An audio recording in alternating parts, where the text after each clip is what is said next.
We have an update now to a horrific triple homicide that happened in 2016. It left a mother and her two young daughters dead.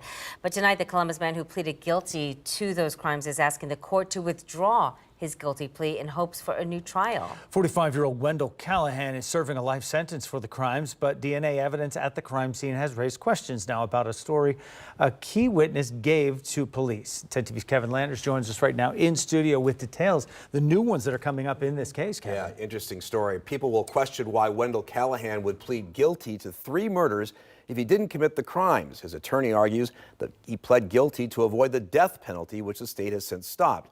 New DNA evidence that was never analyzed from the crime scene could shed new light on this case. Such a horrible thing for anybody to do. It's been a decade since the murders of 32-year-old Everina Hammonds and her 2 daughters, 10-year-old Brea Hammonds and 7-year-old Akeisha Green. Now it's like, how do you pull yourself back together?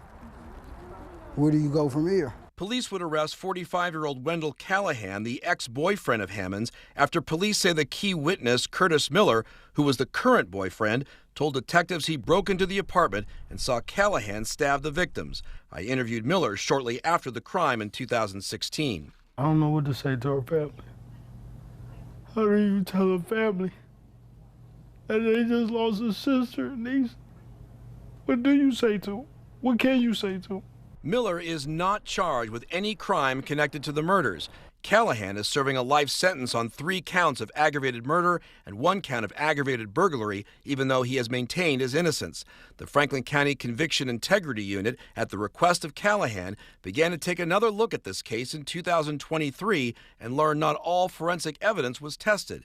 In a motion to withdraw Callahan's guilty plea, his attorneys argue numerous bloodstains collected from the walls and hallway near the victims were simply never analyzed. The result is significant because Miller repeatedly denied from entering that portion of the hallway or approaching the bedrooms where the victims were located. And that subsequent DNA analysis conclusively identifies Curtis Miller, not Callahan, as the source of the blood.